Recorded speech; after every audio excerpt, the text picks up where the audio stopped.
পৃষ্ঠা ৩৭৯।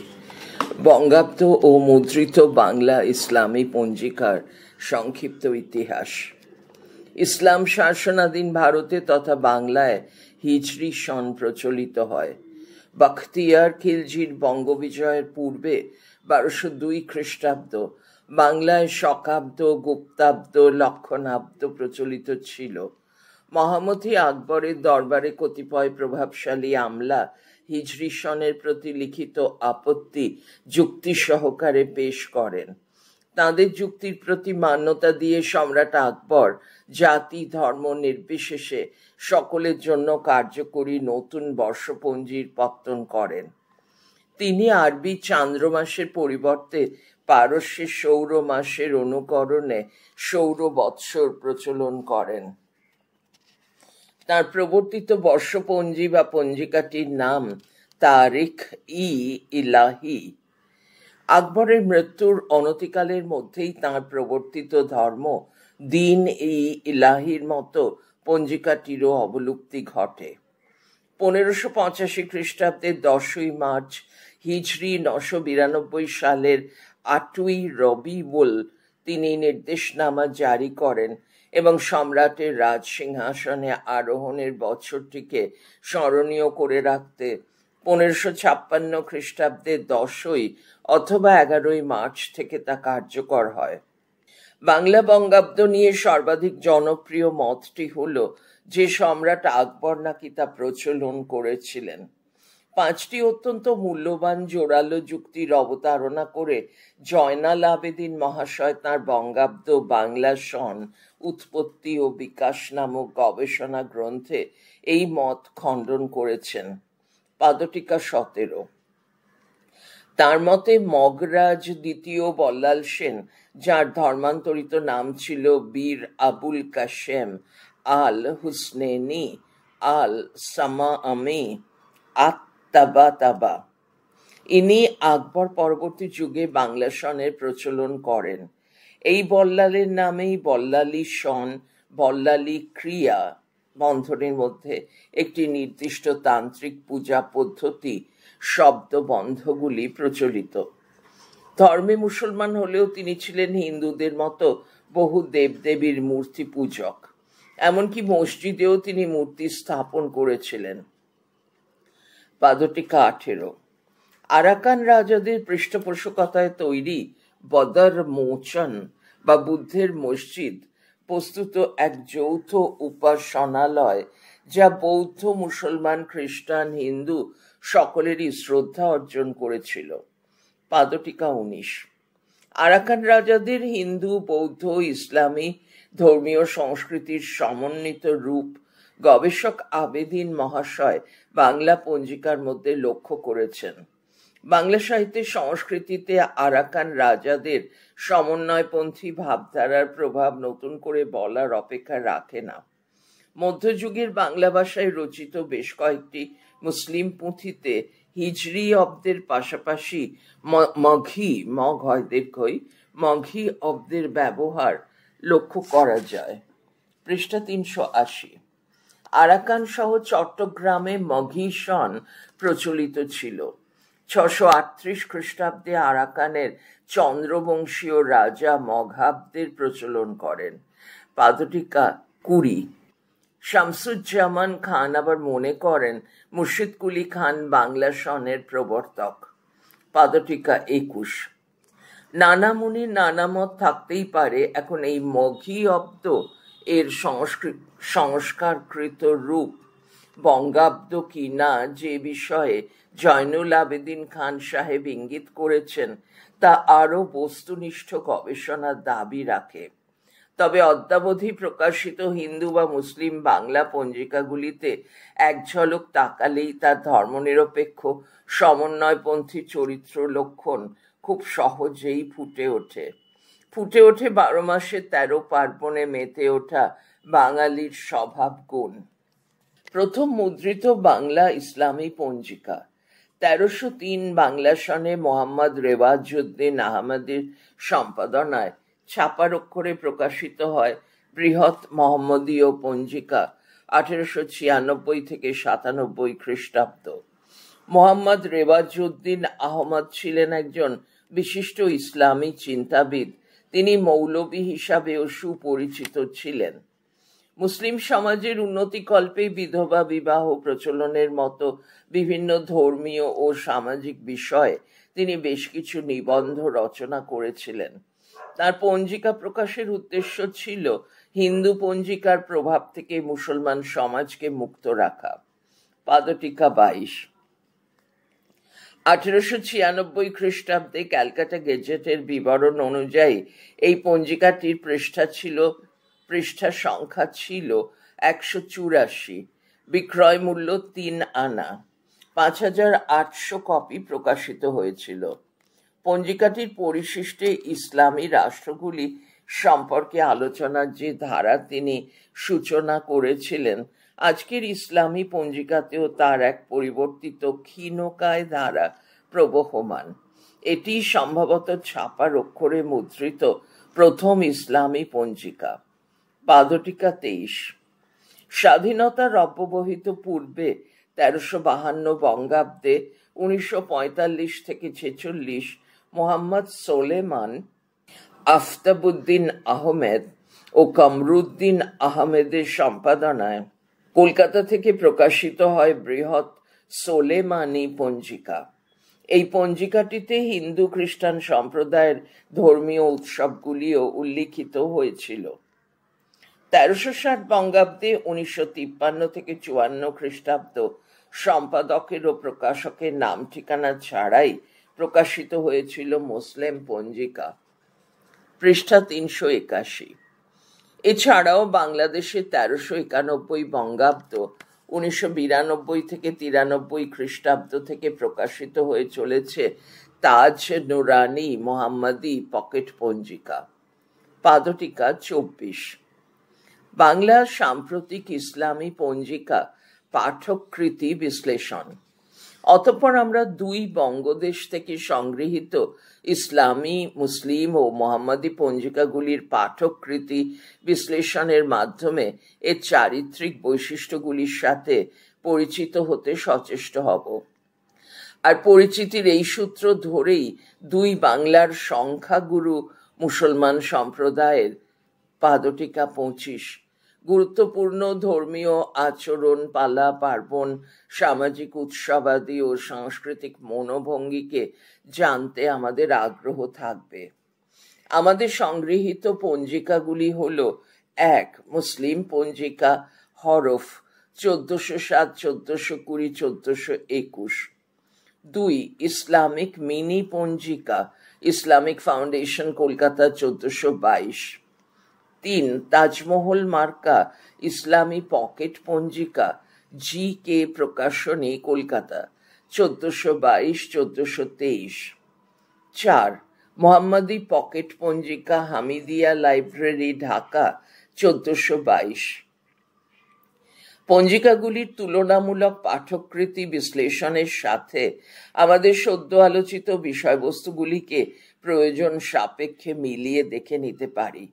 প্রথমে আমরা এর বহিরঙ্গের আনুষঙ্গিক বিষয়গুলির সাথে পরিচিত হব। তারপর আমরা এর অন্তরঙ্গের অবয়বিক পাঠককৃতিকে বিশ্লেষণ করব। প্রতিটি বিষয়ে আনুপঙ্খিক আলোচনা এই পরিসরে সম্ভব নয়। আমাদের কাছে যেগুলি তাৎপর্যপূর্ণ ও স্বতন্ত্র মনে হয়েছে সেগুলিই পাঠকের সাথে বিনিময় করে নেব। বহিরঙ্গে পাঠ। যে কোনো ইসলামী ধর্মীয় পুস্তক বা আলোচনা সভার শুরু হয় বিসমিল্লাহির রহমানির রাহিম উচ্চারণ দিয়ে। এর অর্থ আল্লাহর নামে আরম্ভ করিতেছি, যিনি পরম করুণাময়। আমাদের আলোচ্য পঞ্জিকাগুলিও এর ব্যতিক্রম নয়। পূর্বে উল্লেখ করেছি, আরও একবার স্মরণ করিয়ে দিই। বাংলা ইসলামী পঞ্জিকাগুলির প্রথম তাৎপর্যপূর্ণ সাধারণ বৈশিষ্ট্য হল পৃষ্ঠা 382। এটি বাংলা সনকে অনুসরণ করেছে। প্রথমে বাংলা সন ও তারিখ, তারপর হিজরি সন ও তারিখ, সর্বশেষে খ্রিস্টীয় সন তারিখ। যে কোনো পঞ্জিকার মতোই ট্রেন, বাসের সময়সূচি সহ বাৎসরিক গ্রহণ তালিকা, বিবাহের দিনক্ষণ ধার্য, 12 রাশির আয় ব্যয় স্থিতির নির্ণয়, গঙ্গার জোয়ার ভাটার সময়, সরকারি ছুটির দিনের তালিকা, আবহাওয়া বিষয়ক বাৎসরিক পূর্বাভাস, নির্দিষ্ট বৎসরের বিশ্ব পরিস্থিতি ও রাষ্ট্রগত বর্ষফল, ব্যক্তিগত রাশিফল, নামের আদ্যাক্ষর অনুসারে রাশি নির্ণয় ও বিজ্ঞাপন মুসলিম পঞ্জিকাগুলিতেও স্থান পেয়েছে। এছাড়াও প্রতিটি পাতায় হাদিস থেকে উদ্ধৃতি, নামাজের সময়সূচি ও ইসলাম ধর্ম সম্পর্কিত প্রাথমিক আলোচনা এর বহির্বয়বকে নির্মাণ করেছে। এর সাথে আবশ্যিকভাবে রয়েছে 12 চাঁদের নির্ধারিত 12 মাসের ফজিলত, বন্ধনীর মধ্যে মাহাত্ম্য ও গুরুত্বপূর্ণ দিনসমূহের তালিকা ও তার আমল সমূহ। একথা বলাই বাহুল্য যে 12 রাশির আয় ব্যয় স্থিতির নির্ণয়, ব্যক্তিগত রাশিফল বা রাষ্ট্রগত বর্ষফলের উল্লেখ প্রত্যক্ষত হিন্দু পঞ্জিকার প্রভাবজাত। এ বিষয়ে পঞ্জিকাগুলিতে একটি বিধিবদ্ধ সতর্কীকরণও আছে, আবার সতর্কীকরণের পাশাপাশি শুভ অশুভ দিন সহ রাশিফলের উল্লেখও রয়েছে। প্রসঙ্গত জানাই, অটোমান তুর্কিতে প্রচলিত ইসলামী পঞ্জিকাতেও জ্যোতির্বিদ্যা নির্ভর বর্ষপঞ্জি রাকম, বৈষ্ণ রয়াকার কম, রাকম তাকভিমি, তয়াকার ক ভয়হস্যই ময়হস্যই, তাকভিমির, বন্ধনীর মধ্যে RAKAM রাকম, TAKVIMI টাকভিমি, বন্ধনী শেষ, পাশাপাশি রাজ জ্যোতিষীদের বানানো ফলিত জ্যোতিষবিদ্যা নির্ভর আহাকাম তাকভিমি ও ছিল। AHKAM আহাকাম, TAKVIMI টাকভিমি, যেখানে রাশিচক্র সহ একটি নির্দিষ্ট বছরের ভবিষ্যৎবাণীর সাথে সাথে কোন দিনে কি করা যাবে আর কি করা যাবে না সেসব কিছুর উল্লেখ থাকত। পাদটিকা 26। যদিও বাংলা ইসলামী পঞ্জিকায় ফলিত জ্যোতিষের উপস্থিতি যে একান্তভাবেই হিন্দু পঞ্জিকার দ্বারা অনুপ্রাণিত, সে কথা ব্যক্ত করতে পঞ্জিকাকার কুণ্ঠাহীন। ঢাকা থেকে প্রকাশিত মোহাম্মদী পঞ্জিকা লিখছে, ইহা জানিয়া রাখা আবশ্যক যে কোন মাস, দিন, সময় ও সময়ের অংশ বিশেষকে অশুভ এবং মন হুচ্ছু, মদন্তের ন হয় হর্ষ ছয় হর্ষ, মন হুচ্ছু মনে করা সম্পূর্ণরূপে ইসলাম বিরোধী কার্য। ... বস্তুত এই সকল ইসলাম বিরোধী বিশ্বাস ও কার্যকলাপ আমাদের পার্শ্ববর্তী হিন্দু জাতির মধ্য হইতে লাভ করিয়াছে। অতএব মুসলমানদের পথে এই সকল অনৈসলামিক বিষয়াদির প্রতি ভ্রুক্ষেপ করা মোটেই সমীচীন নহে, বরং ইহা বিদআত ও গোনাহের কারণ হইবে। পাদটিকা 27। প্রসঙ্গত এই পঞ্জিকাতেই লক্ষ্য করি যে প্রতিটি তারিখ অনুযায়ী হিন্দু পঞ্জিকার মতো 27টি নক্ষত্রের সঙ্গে যাত্রা শুভ, যাত্রা মধ্যম, যাত্রা নাস্তিরও উল্লেখ রয়েছে। পৃষ্ঠা 383। হরফ প্রকাশনীর প্রাচীনতম ইসলামী পঞ্জিকাতেও দেখি মুসলিম মতে বিবাহের শুভ দিন উল্লেখের ঠিক অব্যবহিত পূর্বে 4 লাইনের ঘেরাটোপে বিধিবদ্ধ সতর্কীকরণ। যে কোনো দিন যে কোনো শুভ কাজ, যেমন বিবাহ, গৃহ নির্মাণ, বৃক্ষরোপণ ইত্যাদি করা যায়, কেননা সবই আল্লাহর দিন, শুভ অশুভ বলে কিছুই নেই। পঞ্জিকা দেখে শুভ তারিখে ছেলের বিয়ে দিলাম এবং ভিতরে ভিতরে চুপিসারে প্রচুর নগদ লেনদেন করলাম, এই ধরনের নিকায় কোনোই বরকত, বন্ধনীর মধ্যে শ্রীবৃদ্ধি নেই, বরং মহান আল্লাহ পাকের নিকট জবাবদিহি করতে হবে। অতঃপর সতর্কীকরণের ঠিক নিচেই মুসলিম মতে বিবাহের শুভ দিনের তালিকা, যেমন মুহররম 12 দাঁড়ি, 15 দাঁড়ি, 17 দাঁড়ি, 18 দাঁড়ি, 19 দাঁড়ি, 22 দাঁড়ি, 23 দাঁড়ি, 26 থেকে 29।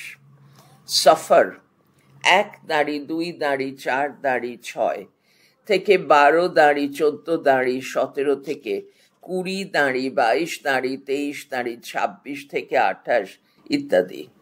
সর্বশেষে শায়খান হাদিস থেকে উদ্ধৃতি, বিবাহ ভোজের মধ্যে সেগুলোই নিকৃষ্ট যাতে দরিদ্রদের বঞ্চিত করে ধনীদের নিমন্ত্রণ করা হয়, এবং যে ব্যক্তি নিমন্ত্রণ অস্বীকার করে সে নিশ্চয়ই আল্লাহ ও তাঁর রাসূলের অবাধ্য হয়।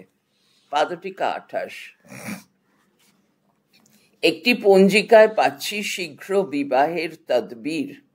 প্রত্যহ ফজরের নামাজের পর ডান হাত বাম হাতের উপর রাখিয়া 40 বার পড়িবে, ইয়া ফাত্তাহু ইনশা আল্লাহ। 40 দিনের মধ্যে বিবাহের পয়গাম আসিবে। পাদটিকা 29। এখানেই দেখছি পরীক্ষা পাশের জন্য, ফরজ আদায়ের জন্য, মোকদ্দমায় জয়লাভের জন্য, এমনকি বেহেশত লাভের জন্য নির্দিষ্ট দোয়া পাঠের পরামর্শ দিচ্ছে মোহাম্মদী পঞ্জিকা। পাদটিকা 30। উপরিউক্ত উদাহরণ থেকে স্পষ্ট শরীয়তি ইসলামের আদর্শায়িত ধর্মাচরণ থেকে পঞ্জিকাগুলি অনেকটাই সরে এসেছে। বিধিবদ্ধ সতর্কীকরণ ও তৎপরবর্তীতেই শুভ অশুভের উল্লেখে শ্যাম রাখি না কুল রাখি প্রবণতা আসলে ধর্মান্তরিত বৃহৎ বাঙালি জনগোষ্ঠী অর্থাৎ কুলের প্রতি অধিকতর মান্যতা দিয়েছে বলে আমাদের মনে হয়েছে।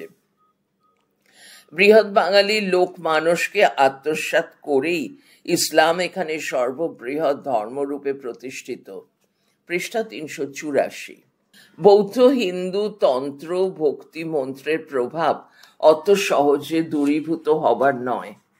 এই মিলন মিশ্রণের সঞ্জীবনী সুধাই বাঙালি লোক ও ইসলামকে প্রাণবন্ত, সজীব ও স্বতন্ত্র করেছে। পাদটিকা 31। 12 মাসের আবহাওয়ার পূর্বাভাস তথা রূপ বর্ণনা বা বিভিন্ন মাসগুলির জ্ঞাতব্য বিষয় বাংলা ইসলামী পঞ্জিকায় নানাভাবে বর্ণিত হয়েছে। রবীন্দ্রনাথ ঠাকুরের নোবেল প্রাপ্তির বৎসরে অর্থাৎ 1320 বঙ্গাব্দে প্রকাশিত বৃহৎ মোহাম্মদীয় পঞ্জিকাতে কবিতাকারে 12 মাসের রূপ বর্ণনা পাচ্ছি। বৈশাখ মাস, বাংলা বর্ষের মাস বৈশাখ প্রথম। সর্বত্র গ্রীষ্মের ঘটে পূর্ণ পরাক্রম। সুখদ বৈশাখ মাস যাহার সৃজন, মজ্জারে তাহার প্রেমে ও মূঢ় মন। জ্যৈষ্ঠ মাস, জ্যৈষ্ঠ মাসে নিদারুণ নিদাঘের শেষ। ভীষণ গ্রীষ্মেতে জীব পায় বড় ক্লেশ। খরতর রবি করে ওষ্ঠাগত প্রাণ, ডাকো হে আল্লাহ যার কৃপা সুমহান। পাদটিকা 32 ইত্যাদি। ঠিক 100 বছর পরবর্তীতে প্রকাশিত হরফের মুসলিম পঞ্জিকা বিভিন্ন মাসের জ্ঞাতব্য বিষয়ে শিরোনাম লিখেছে। আলহামদুলিল্লাহ, সমস্ত প্রশংসা একমাত্র আল্লাহরই প্রাপ্য, যিনি সমগ্র জিনিসের স্রষ্টা এবং মালিক। ...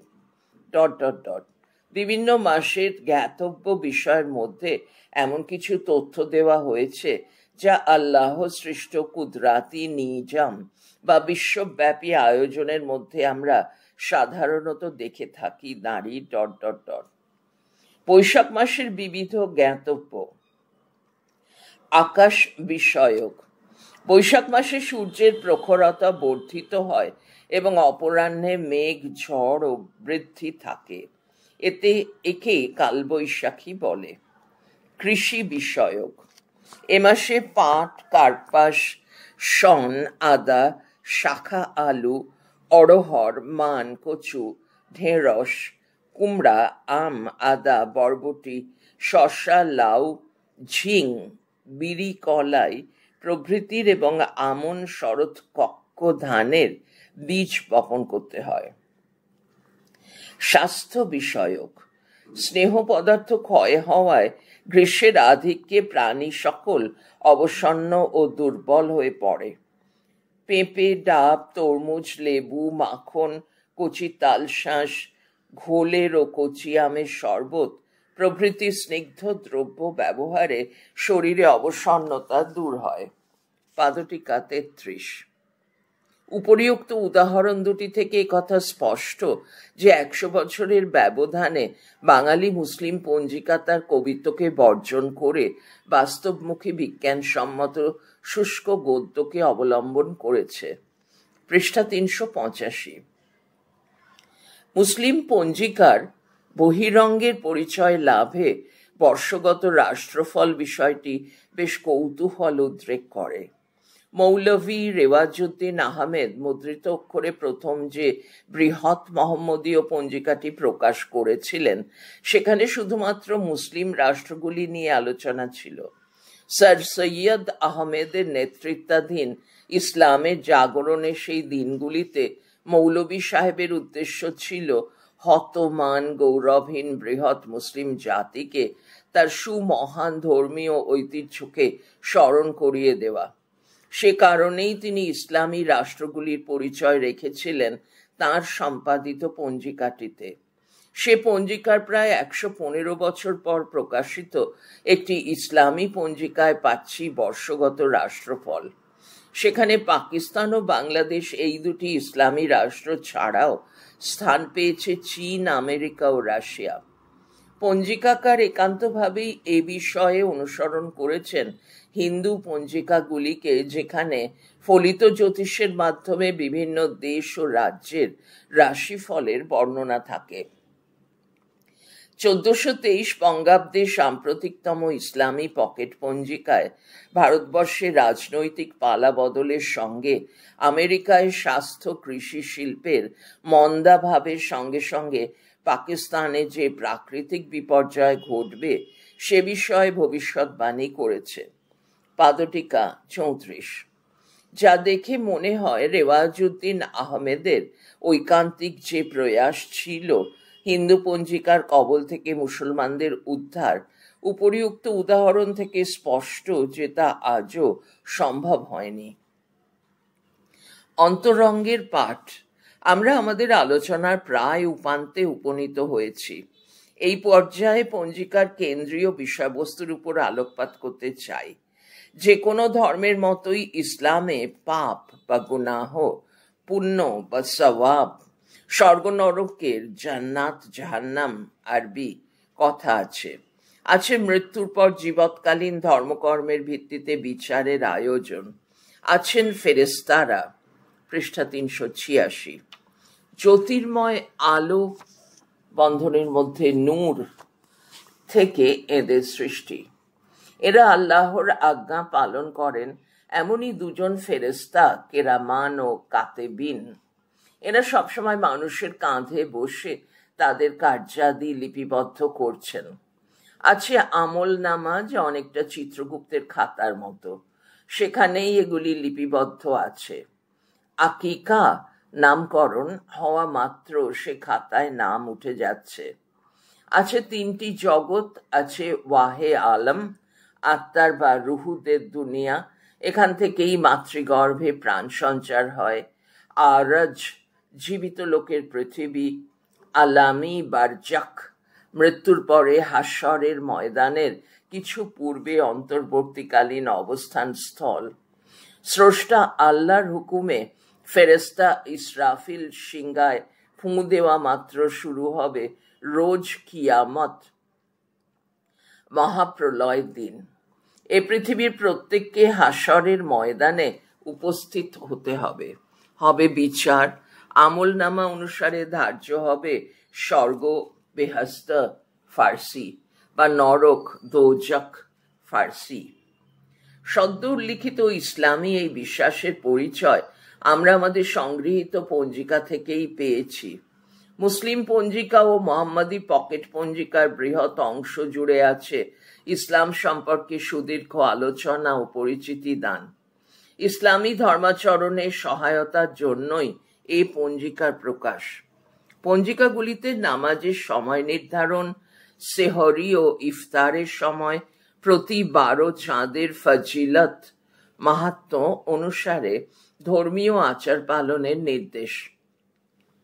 ইসলামের ইতিহাসের গুরুত্বপূর্ণ ব্যক্তিদের জন্মদিন, বেলাদত, মৃত্যুদিন, ওফাত ও শাহাদাতি, শহীদ হওয়া প্রাপ্তির দিন ইত্যাদি ছাড়াও সুফি পীর আউলিয়াদের উরস, ইসালে সওয়াব, জালসা বা ধর্মীয় সম্মেলন, বিভিন্ন মেলা ইত্যাদির উল্লেখ এর স্বতন্ত্র বৈশিষ্ট্যকে চিহ্নিত করেছে। অতঃপর আমাদের আলোচনা ও পাঠকের সুবিধার্থে নিম্নে আমাদের সংগৃহীত পঞ্জিকাগুলিতে একটি তারিখ কিভাবে উপস্থাপিত হয়েছে তা দেখে নেব। পরবর্তীতে থাকবে বিশ্লেষণ ও সাধারণ আলোচনা। মুসলিম পঞ্জিকা 1421 হরফ, কলকাতা, 25 বৈশাখ, 9 রজব, 8 মে বৃহস্পতিবার, সূর্যোদয় 5:00 বা 5:00-5:20, ইশরাক 5:20 থেকে 7:20, চাষ্ট 6 তালবসায় হসন্ত ত 8:17, যা 11:33, জুহর 11:55, আসর 4:38 থেকে 6:02, যা 6:02 থেকে 6:10, সূর্যাস্ত 6:10, আওয়াবিন শেষ, ঈশা 7:26, তাহাজ্জুদ 10:52, ফাজির 3:32, রবীন্দ্র জয়ন্তী। পৃষ্ঠা 387। মোহাম্মদী পকেট পঞ্জিকা 1422, হামিদিয়া লাইব্রেরি লিমিটেড, ঢাকা। 11 চৈত্র, 15 জমা, শানি 25 মার্চ, 6:12 উদয়, 6:16 অস্ত, শুক্রবার দ্বিতীয়া রাত 8:59, চিত্রা নক্ষত্র রাত 11:54, যাত্রা নাস্তি। পাকিস্তানি সশস্ত্র বাহিনী নিরস্ত্র নিরীহ বাঙালিদের উপর রাতের অন্ধকারে ঝাঁপাইয়া পড়ে 1971 ইং অদ্য আইয়ামে বেশের নফর রোজা।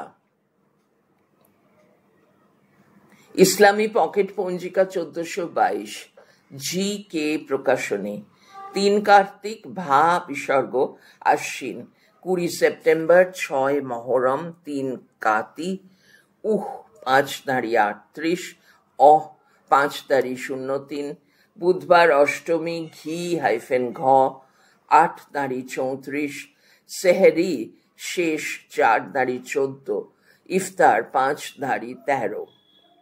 অদ্য কুফাওয়ালাগণ ইমাম হোসেনের 55 বিসর্গ রাহ পানি বন্ধ করে।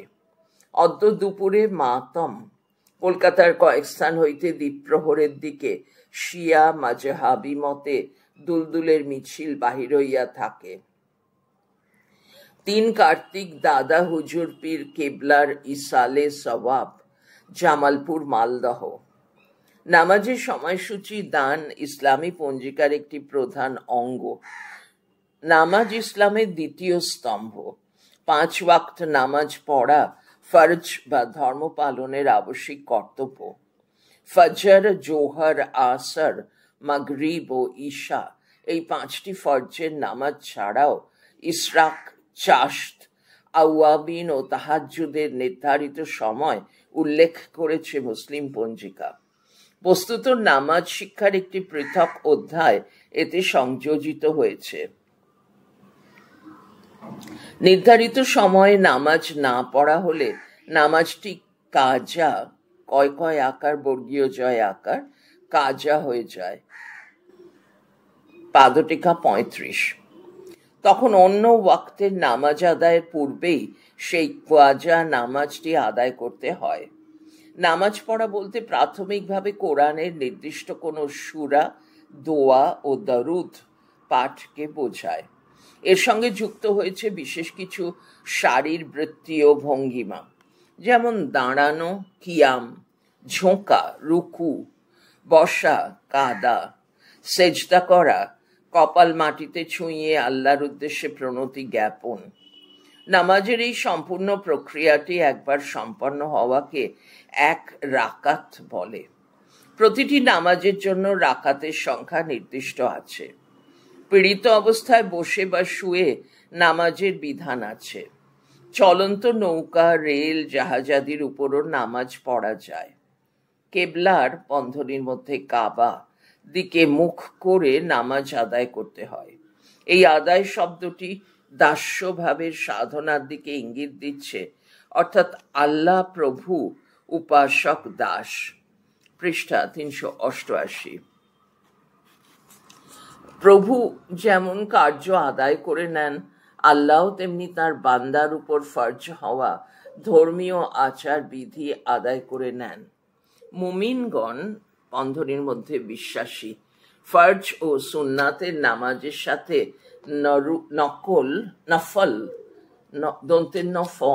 নফল অতিরিক্ত নামাজও পড়ে থাকেন। নামাজের সময় কিরূপ মনোভাব রাখতে হবে এ প্রসঙ্গে বুখারী হাদিসকে উদ্ধৃত করে মুসলিম পঞ্জিকায় লেখা হয়েছে, তুমি এমন ভাবে আল্লাহর উপাসনা করবে যেন তুমি তাকে দেখতে পাচ্ছ, আর যদি তুমি তা না পারো তবে মনে করবে নিশ্চয় তিনি তোমাকে দেখছেন। পাদটিকা 36 পড়া চলছে পরের ফাইলে।